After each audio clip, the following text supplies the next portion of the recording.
The United States, which provides Israel with billions of dollars in military assistance, has said it wants a clear and implementable plan to ensure civilians are out of harm's way. AFP has reported that Gaza is facing the threat of famine, according to the United Nations, and many residents of the territory have faced displacement multiple times in recent months. However, there has been no indication yet of where those crammed into Rafah could go. Meanwhile, any suggestion of Palestinian dispersal outside the Palestinian territories is highly contentious in the Arab world. A Hamas proposal for a truce calls for an Israeli withdrawal from all cities and populated areas in Gaza during a 6-week truce and for more humanitarian aid, according to an official from the group. International envoys were planning to meet in Qatar soon to revive stalled talks for a ceasefire and hostage release deal.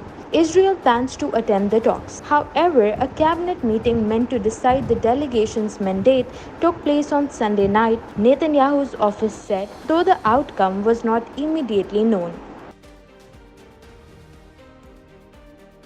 In a recent escalation between Pakistan and Afghanistan, Pakistan conducted airstrikes targeting terrorist groups within Afghan borders. The Foreign Office of Pakistan cited the 𝐒𝐭𝐨𝐫𝐢𝐬𝐻 group and 𝐃𝐚𝐰𝐬𝐵 Pakistan as the primary targets, linking them to multiple terrorist attacks in Pakistan. Pakistan's president vowed retaliation following the deaths of 7 soldiers in a recent attack claimed by the 𝐒𝐭𝐴𝐻 group. The Foreign Office reiterated concerns over Afghan territory being used as a staging ground for terrorism against Pakistan, urging Afghan authorities to take action. Afghanistan condemned the airstrikes, alleging civilian casualties and summoning Pakistan's charge d'affaires. Tensions heightened as both sides exchanged accusations, with Pakistan's military accusing Afghanistan of supporting terrorism. Fatalities were reported in cross-border clashes, while Pakistan claimed to have killed terrorists in an intelligence-based operation.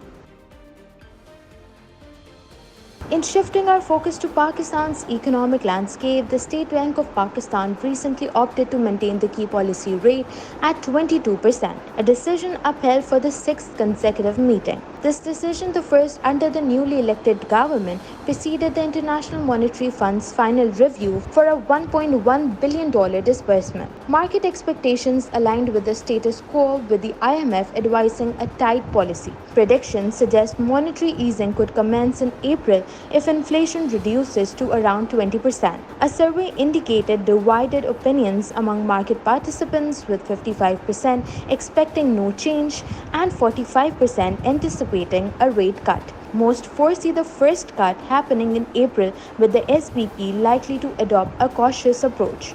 Recent developments included a slight decline in inflation from 28.3% in January to 23.1% in February, though the sensitive price index saw a 1.35% increase.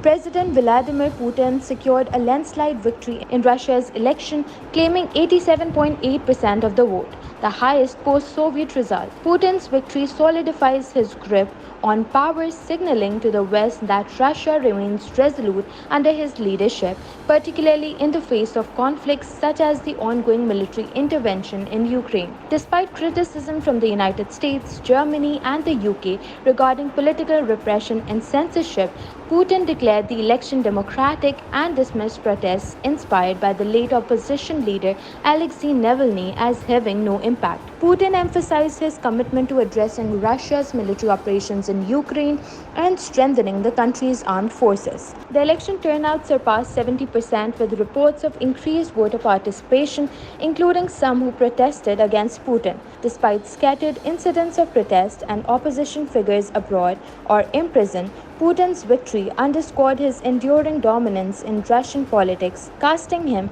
as a formidable figure amid tensions with the West and ongoing conflicts in Ukraine.